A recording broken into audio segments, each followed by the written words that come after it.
Yeah. State Senator Mike Nofs, though, is in right now. Mike Nofs, good morning to you. Nice to see you again. Hey, morning, Tim. Good morning, Battle Creek and the surrounding area. We keep saying this, but I mean, we're counting down the weeks now.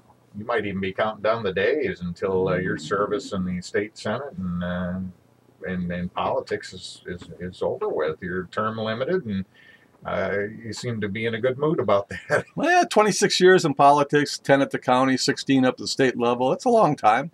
You know, everybody should give a good share of their life, but not all their life, to something. So I think I've done my civic duty and hopefully served the people well. Well, absolutely. I mean, we alluded to this or talked about this right before the news. You know, you served as a police officer for a whole career. Yeah. And then you served, you served our county commission for a long, long time and in the state government. And state senator, you've served actually longer than they allow you to serve these days because you took over midterm when there was a vacancy. And so what has it been, 10 years or is it longer? 10 in the Senate, 6 in the House, so 16, and 10 at the county level, so 26 there in total. In my law enforcement career in public service, because some of them were going at the same time, 46 years in public service to the people of the state of Michigan. Well, thank you for that, sir. Thank you. Mike. Thanks. Appreciate it. So a new bill introduced State Senate Bill 943, which is looking to address groundwater contamination. Tell us what that's about. I call that bill Pure Michigan Bill. You know, we talk about and we advertise about Pure Michigan, beautiful commercials and everything, but in reality, we have over 3,000 contaminated sites that are in Michigan that need to be cleaned up. And just recently, because of trying to take inventory and analysis of our drinking water and the supplies around cities, townships, villages, and in our schools, and we found 30 additional sites where this PFAS contamination just so far have been identified, and we're still looking. Has the EPA and the Department of Environmental Quality raised the bar on that testing, or is this just something that we hadn't discovered before? I mean, why have we all of a sudden got 30 PFAS sites? Well, because we are all of a sudden starting to look after, you know, I can't remember how many parts per billion it is. I want to say is it 70? I can't remember exactly what the EPA level is, but we've had... The issue came around military installations, actually. And so we started looking at our military installations. We found a couple in Michigan that outside of the fences at military installations that we have around Michigan, there's some PFAS contamination from using that foam that they train with to put out airplane fires. And they contain a lot of PFAS, and we started looking at that, and it was little known. It hasn't gotten much attention around the United States until just recently. Michigan's a leader in looking at that, and we found that Governor Snyder ordered that testing supplies for schools and cities, townships, and villages be looked at, and cities have been on the cusp of looking at it also as it gets more attention around Michigan. And so we found some places like Parchment that were way over, and people have been drinking that water for who knows how long with that PFAS levels above what the EPA level was. Oh, man. I don't even want to think about that. Wow. Yeah, city water that everybody thought was just like Battle Creek, you know, but Battle Creek tested theirs. And we're good, so we're lucky, but the Parchment tested theirs, and they found out they were way above, and who knows for how long it's been like that, and people have been drinking it, think they're drinking safe water. So what will your Senate bill do to get through as it's set now? What it does is, right now in Michigan, we have some of the lowest landfill fees where people who dispose of their waste, you know, garbage and waste haulers dispose of their waste at a landfill, we charge them 38 cents a ton. Around other states around Michigan, all the states around Michigan, the average is about $4.50 a ton. And I think it's Minnesota is $13.50 a ton to dispose of waste in a landfill. So when that truck goes in there, gets weighed, and how many tons it has, it gets assessed in Michigan 38 cents, and other states on average $4.50. And so because of that, we are a dumping site, truly are. 25% of all of our waste that is landfilled in Michigan comes from out of state because of our rates are so low. What, 12 times lower than some of our neighboring states? Unbelievable. It's just really, really low. So you can't blame the other states in Canada for bringing their waste here and dumping it because it's cheap to do that. So when we're looking at that, and we had a Clean Michigan Initiative bond that the citizens voted on in 1998 that was hundreds of millions of dollars that we used for cleanups of these other contaminated sites. We've been doing that for the last 20, 25 years. But that money is going away now. And so instead of going out and borrowing again, because even though we borrowed that, it's around $660 million in 1998, We've used all the money, but we still owe over $400 million and paying it back, and we're going to be paying it back until 2040, 2038, I think it is, before we pay that bond off. And so our kids are going to be paying that bill, you know, through their taxes. And so instead of doing that, this governor, who I think a lot of, says, let's do it pay as we go. And so we would raise the fees at our landfills around Michigan, and that money that we generate, we take it up to about $3.99. The current bill, Senate Bill 943, is we take it up to $3.99 a ton, put us right under medium around our other states what they're charging, and then we take that money and use it, most of it, for cleaning up these contaminated sites that are being identified and already have been identified, and any new sites that be identified. And we'd use the money for that. We'd also use it for solid waste management. I think it's about $7 to $10 million of it. It generated about, they say, about $60 million every year, and we'd use about 7 to 10 million for solid waste activities. We use about 40 to 50 million for cleanup, and then there are a couple other smaller things that we'd use the money for, but most of it would be generated to go to clean up these sites. Obviously, you know, that all that's going to get passed on. You're going to see your higher garbage bills Right. at home. Less than $5 a year, though, in an average homeowner's fee increase for their waste disposal. Less than $5. Less than $5 is what they say. Well, you know, I'd pay that to ensure that we get a handle on this groundwater pollution problem. Yeah, and I'm even trying to get that down, even $3.99, because I'm the sponsor of the bill. I like a challenge. Obviously, you know, a lot of us won't be going back, and it's tough to get something like this passed, but I think it's something we need to do. I think we need to solve the problem instead of pushing and kicking the can, as we usually say up there in Lansing down the road. Let's solve the problem.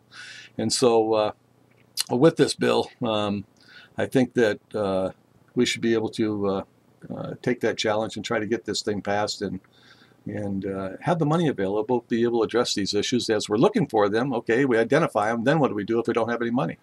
Now, once again, the cost to dump here in Michigan is what now, and what would it go to? 38 cents a ton, and it would go to, right now, $3.99. What I'm trying to do is to get it down a little bit more, and to do that, we used to charge for phase one environmental studies done for commercial properties. So when someone wanted to go into business and buy property for a business initiative, we used to charge them to do a phase one, what they call environmental study. And if you did that, you were then immune from anything that might have been identified after you buy the property, unless you did it yourself from a previous owner who had contaminated the property. You wouldn't be held liable because you had that phase one study done. We used to charge for that. We phased that out. I'm going to try to bring that back too, because then we could use that money, and it's good. It gives like an insurance to a new business owner. You don't have to worry about what someone did with the land that you just bought. You had no idea of. It would protect you, so they couldn't come after you. And we charge $500 when you're buying that piece of commercial property, and that would generate another $10 to $15 million, and that would get that fee somewhere down under. Hopefully, I'm trying to get down under $3 a ton. Seems like if you could get it down a little bit more, then neighboring states might still take advantage of that, and that's a good thing, because then they're paying for some of the cleanup in their state. Right. But if they decide to take a pass and dump it in their own state, that's a win for us too, in my opinion. So it's Either kind of way. a win-win. Well, it really is, and one way we get the money to be able to address the sites identified and any future ones, and in the other way, if they don't bring it here, we wouldn't need as many landfills and wouldn't have to have them so big. And hopefully in the future we find something even better to do with our waste than just landfilling it. Where's the opposition to this idea? Well, you know, in the Republican Party mostly, and individuals who don't want a fee increase and don't think we should do that. I like the idea of a user fee. We use these landfills, we should pay for it, and we should use the money that generates to help keep our Michigan truly pure. So when we say pure Michigan, we really can know in our hearts we are a pure Michigan because we don't have contaminated sites. Might be more incentive too for people to be more responsible with their garbage and recycle a bit more and put less in there if they knew that, you know, that it was a user fee. I don't know. That's part of it too. Part of the money that I said, you know, I didn't spell out exactly where all the money would go. The other, I think it's $5 to $10 million of it would go to recycling efforts and get people to recycle more. Mm-hmm. So we wouldn't landfill as much. Right now, as a state in the Midwest part of the region, we're one of the worst states for recycling. I think we do 15%, and everybody else is around 30 to 40%. State Senator Mike Nofs is with us. Today's a big day in Michigan for a lot of people, as driver responsibility fees and those fees that may have been outstanding are forgiven. It's going to be a madhouse at the Secretary of State. But this was a law that Actually, you were one of many, many people who thought it was a good idea way back when, and Right. we needed to do something to try and get dollars into the budget. What was the thinking back then with these fees? Well, we needed some money instantly. Obviously, we didn't have any money to be able to pay our bills, and we were even selling tobacco settlement fees that it was guaranteed revenue coming in the state of Michigan and still is for the next 30 to 40 years because we needed that money so bad. We would take that money and sold it for 50 cents on the dollar. So someone would come in and buy that dollar that's guaranteed to them, and we'd sell it to them for 50 cents because we needed that cash instantly. Oh, man. Back in 2004, 2005, just to pay our bills in Michigan and not go bankrupt. So, that's the dire straits we were in. So when we looked at this, we said, well, okay, hopefully, yes, it would raise some revenue, but also would help bad drivers think about their driving habits, and people would pay more attention if you're going to get a $500 fee if you have 6 points or more on your license for 2 years, not even just for 1 year, for the next 2 years. And so we thought it was a good idea, and then come to find out after we've been there, several of us have been there, it's the worst bill I ever voted for. I'm so glad that we got rid of it before we left. I feel a lot better. I feel sorry for all those years we assessed it because we thought it would make our roads safer and make drivers better drivers. But what it really did was hurt people because they still had to go to work. Their license gets suspended, so then they get caught with a suspended license, and then they get mandatory time in jail. Yeah. And so it just went round and round and became just a whirlpool that people couldn't get out of, and it was in over their heads, and it was a disservice basically to. It was a bad bill. Well, sometimes you look at things and all indications are that it's going to work. And, you with a career as a state police officer, had good information to draw on probably. You've seen a lot of bad drivers in your day. You've seen a lot of scoundrels that probably shouldn't have driver's licenses. But, it's good that you were able to correct that. And before we left, it makes us feel a lot better. Secretary of State is looking to hire some people for offices. I recommend that you go online and just make an appointment. Yep. My last appointment was 11 minutes. Oh, for the Secretary of State's office. Yeah. I got there 5 minutes early. I walked out 6 minutes later. Wow. And I had my in Battle Creek. Yeah. That's awesome. Yeah. So this office is known for long lines. I know. It was a madhouse in there. But I'll tell you what. Do the appointment online. Go in there. Get right in front of the line. Secretary of State Ruth Johnson is finally, her predecessors were a little slow in adopting technology, but they are finally doing it. You can pay with a debit card. You can register there online, and it's a good system. I mean, that was some of our fault too, though. We didn't give those former Secretary of States enough money to be able to change over that new technology. They're still using mainframe systems and Cobalt and Fortran for computer stuff, and people don't even know what that is today. Well, it's good that they've made that progress. Yeah. I wanted to touch basically briefly on these ballot proposals. There are going to be 3 we vote on: the marijuana bill, 18-1, Yep, and then the make it easier to vote absentee ballot bill. Promote the vote, 18-3 proposal, and then 18-2 is the voters, not politicians. Drawing our new district lines for all state and Senate, House races, and for the U.S. Congress. Is that going to be an improvement?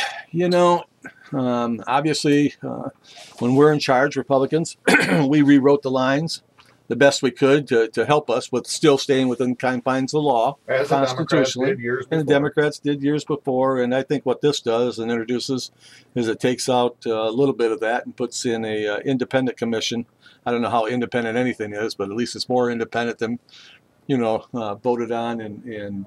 But the Secretary of State picks all those people, and the Secretary of State's a partisan office. Well, yeah, I can't remember exactly. I don't think she picks all of them or he picks all of them, but there is individuals have to be there, regular citizens have to be on it, and then some. They can't have been a lobbyist, and so there are a few rules, and anybody can apply. Here we go, right here. It says.